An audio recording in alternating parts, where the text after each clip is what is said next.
Tama was once a valiant knight who met his end at the hands of demons. However, after his death, he was reincarnated into the body of an S-rank behemoth, a creature capable of destroying entire nations in seconds, but at least that's what his status screen claims, and in reality, he looks like an ordinary cat. Tama is grateful for this second chance at life, but feels conflicted about becoming a monster, especially since he spent his entire human life slaying them. While contemplating his new existence, an E-rank slime slowly inches toward him. Ta can tell the slime is planning to eat him, so he quickly opens his status screen to pick a skill for self-defense. Unlocking the ability to fire rocks from his mouth, he uses it to kill the slime with ease. Relieved but hungry, Tamer realizes he hasn't eaten since his reincarnation and decides to try the slime, and to his surprise it tastes delicious. Even better, eating monsters grants him their skills, and from the slime he gains the ability to store items. Encouraged by his newfound power, Tam decides to explore the dungeon further to see what other monsters or meals await him, and being an S-rank, none of the dungeon's inhabitants pose a real threat, and he effortlessly slays minotaurs, golems, and snakes, devouring them and absorbing their skills. So life as a cat monster isn't so bad after all, and Tama begins to enjoy his new existence. Meanwhile, at the dungeon's entrance, a well-endowed elf girl arrives, ready to begin her adventuring day. Back with Tama, his exploration leads him to a treasure chest sitting in the middle of a room. Thrilled, he rushes to open it, excited to see a treasure in real life for the first time, and inside he finds a massive gem. But before he can celebrate, he realizes the chest was a trap, and instead of being a mimic, the trap teleports him to a hidden boss room. So now Tama finds himself perched on the back of an earth dragon, and unlike the other monsters he's faced so far, this one is also S-ranked, meaning he won't be able to one-shot it like the rest. The earth dragon then mocks Tama for daring to intrude upon her lair, vowing to end his life, but Tama, literally only an hour old in this new life, refuses to die so easily, so he retaliates with his rock attack, but it's hilariously ineffective against an earth dragon, and the rocks bounce harmlessly off her tough scales, ricocheting into the ceiling and creating a small hole. The dragon counters by slashing at him, and Tam uses his iron body skill to defend himself. While the skill keeps him alive, the slash still leaves him with severe injuries. The dragon, impressed by his survival, declares him tenacious but still no match for her, so she lunges forward to finish him off. But in a last-ditch effort, Tama activates a newly unlocked flight skill and slashes out her eye with his tail before escaping through the hole in the ceiling. Gravely wounded and losing blood rapidly, Tama desperately tries to make it out of the dungeon to find a safe place to recover, but he's mere steps away from the exit when he collapses from blood loss. As he lies helpless on the ground, he hears something approaching from around the corner. Unable to move, he assumes whatever it is will easily finish him off, but instead of a threat, it's the well-endowed elf girl from earlier. Spotting Tama's near lifeless body, she rushes over to help him. Tama wakes up hours later, finding himself lying in a soft bed with his wounds bandaged, so he confusedly wonders where he is until the elf girl walks in carrying a bowl of milk. Remembering her face from before he passed out, Tama marvels at her beauty and silently admires those massive well-done melons. The elf bro is relieved to see Tama awake, commenting on how severe his wounds were. She can't fathom how a tiny kitten like him could have ended up in the middle of such a dangerous dungeon, so Tama quickly realizes that she thinks he's just an ordinary cat rather than an S-rank behemoth, and since he can't talk, there's no way to correct her assumption. But even if he could, why would he want to? After all, this misunderstanding means he gets to sleep on her legendary cushion every day and night. Over the next few weeks, Arya continues to care for Tama until he has fully recovered from his injuries. One day, as Arya heads out for her usual dungeon run, Tama reflects on how grateful he is for everything she's done for him. She not only nursed him back to health, but also gave him food, a warm place to sleep, and unconditional kindness. Determined to repay her, Tama swears to protect her with his life no matter what. So to ensure of her safety, he decides to secretly follow her into the dungeon. He then sneaks aboard the boat before it departs and hides. When they arrive at the dungeon, Tam keeps a close eye on Ariel while staying hidden in the shadows. He worries about her potentially getting into some kind of ridiculous situation like losing her clothes to a slime or something absurd like that. Determined to be ready for anything, he prepares himself to jump in at the first sign of danger. However, his concerns quickly ease as Arya encounters a group of goblins. She activates her acceleration skill and dispatches them with incredible precision, cutting them down effortlessly. After the fight, she bends down to collect the goblin ears for the reward, and after watching her in action, Tam is genuinely impressed. His experience as a knight allows him to recognize the level of skill and speed in her swordsmanship, and he can't help but admire her ability. As Arya finishes storing the goblin ears, she spots another goblin lurking behind a corner and readies her stance again. She's already met her quota for goblins today, but if this one insists on attacking, she'll deal with it. What she doesn't realize, however, is that this isn't a regular goblin, it's a goblin mage, and before she can react, the goblin launches a massive fireball at her. Completely unprepared for such an attack, Ariel finds herself in serious danger. Tama can't stand stand by and let her get hurt, and he knows using any of his overpowered skills would reveal that he's a monster, something he's not ready to explain, and instead he acts quickly, pushing Arya out of harm's way and lunging at the goblin mage, and with a slash of his regular kitty paws, Tama causes the goblin to stumble backward and tumble down the dungeon stairs to its demise. Arya, stunned by the turn of events, can't fathom how or why Tama is in the dungeon, but her gratitude for his intervention is clear. On the boat ride back to town, she lets him curl up on her ample chest, rewarding him with belly rubs, and that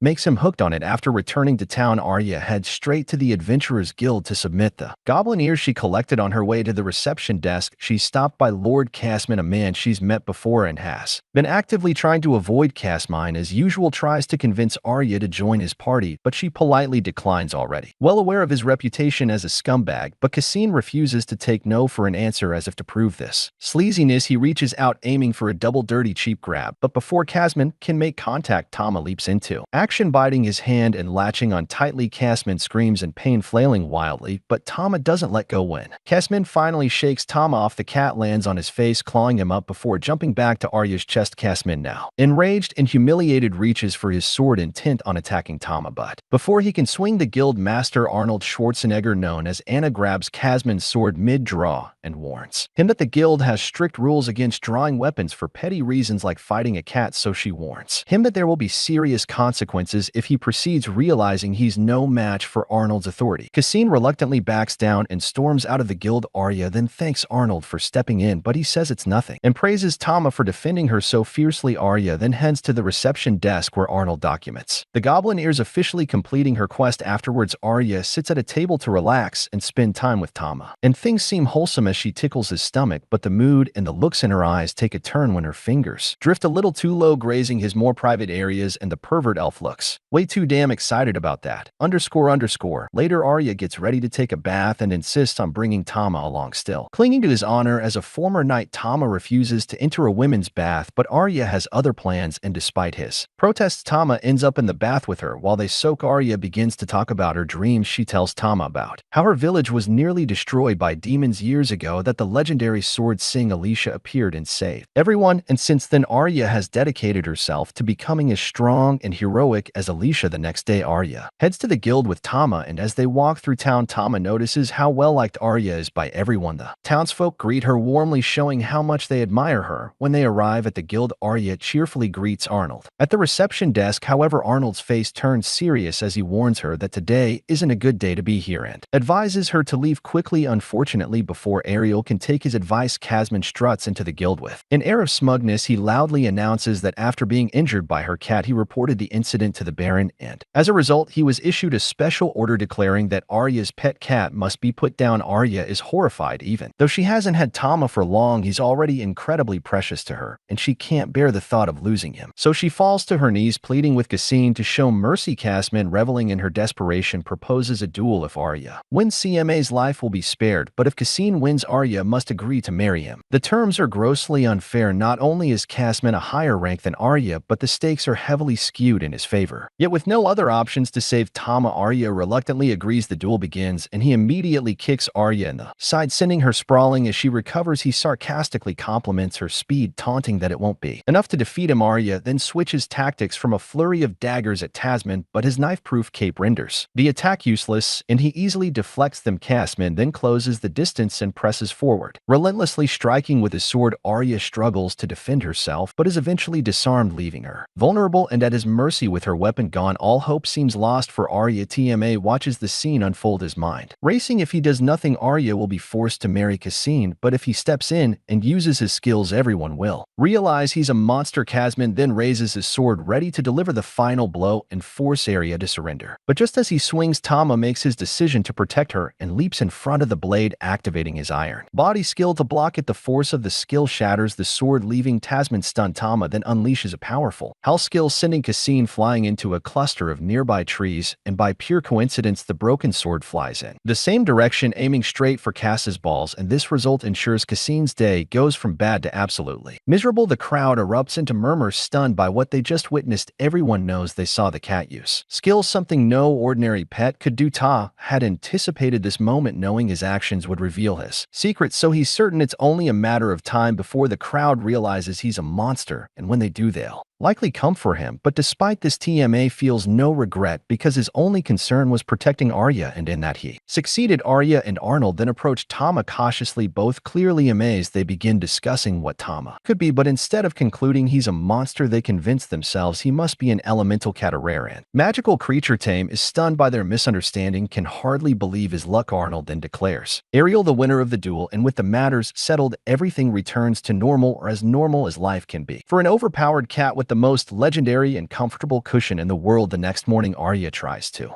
cuddle Tama out of bed, but the playful kitten decides to nibble on her ear in a way that leaves her flustered and blushing uncontrollably. As a former honorable knight, Kaya quickly decides to stop before things get even more awkward. So he jumps off the bed to walk away. However, Arya continues calling after him, her tone filled with longing, making the situation even stranger for Tama. Later, Arya takes Tama to the blacksmith shop to visit her friend Vulcan. The moment they arrive, Vulcan's attention is immediately drawn to Tama. Unable to take her eyes off the adorable kitten, Arya talks about Tama sharing stories as Vulcan eerily asks to hold him. Tama looks thrilled as Vulcan lifts him up, admiring his cuteness. However, Arya quickly shifts focus to the reason for their visit. She needs Vulcan to make armor for Tama. Vulcan is delighted at the idea, excited to work on something so unique and charming, so she begins taking Tama's measurements right away, promising Arya she'll create the perfect armor for him. As Vulcan gets to work, Arya bends down to whisper to Tama, asking if he's ready for an adventure. Tama eagerly agrees without hesitation, his tail flicking with anticipation. While Arya and Tama make their plans, Vulcan is laser focused on crafting the armor, treating the task like it's her life's mission. In just under minutes, Vulcan proudly presents the completed armor, and it turns out to be a masterpiece. Tama looks dashing in it, and the fit is perfect. However, Vulcan admits she's still struggling with another issue, Arya's sword. Despite reforging it over at times, she hasn't been able to make it any lighter, which makes it difficult for Arya to wield effectively during her quests. After some thought, Vulcan suggests forming a temporary party. This way, she can observe Arya in action, watching how she swings the sword to better understand the problem and find a solution. That day, the team dives into the dungeon where Vulcan quickly demonstrates her strength, smashing through the hideous goblins they encounter. Ariel watches with pure excitement, marveling at Vulcan's boldness and power, while Tama thinks Vulcan is both fearless and incredibly skilled. Her skills are further validated when she blocks a fireball attack from one of the monsters using an ability derived from her smithing talents. Vulcan explains that her power allows her to wrap her armor in different elements, making her versatile in battle. Then, with the path cleared, Vulcan steps aside, encouraging Arya to take over with her sword. Their next challenge turns out to be an ugly, oversized orc. The creature's grotesque appearance is both disgusting and intimidating, but Arya attacks anyway. Using her acceleration skill, she tries to land a strike, but the orc skillfully blocks her advances. Tama then steps in, soaring through the air and activating his iron body technique to shield Arya from an incoming blow, distracting the orc just long enough. Seizing the moment, Arya strikes and eliminates the beast in a single and decisive attack. Vulcan observes Arya's movements closely and notices her longsword hinders her flow in battle, making her strikes less effective. Arya, unsatisfied with her performance, turns to Vulcan and asks for an even tougher challenge, determined to push her limits and grow stronger. Impressed by her resolve, Vulcan encourages her to advance to the next floor, promising even greater challenges ahead. Descending further, the team encounters a swarm of slimy, perverted roppers instead of massive beasts. Tama instantly grows anxious, fearing these slimy creatures will grab his mistress from all angles with their tendrils. Vulcan then warns Arya move smartly and avoid their sticky grips at all costs, so Arya charges in with acceleration, but the ropers' speed makes them tough opponents. Her strikes fail to connect with their bodies, and one of the ropers shatters her heavy sword, leaving her defenseless. But just as she's about to be ensnared, Vulcan hurls a knife toward her. Arya catches it midair and swiftly drives it into the roper's core, killing it in one precise motion. With renewed determination, she pivots to take down the next slime, and while Vulcan observes Arya's battle style, he quickly concludes that Arya's true strength lies in wielding shorter, lighter weapons instead of her heavy long sword. And in no time, Arya slices through the monster's body parts with unmatched speed, leaving Vulcan utterly stunned. She always knew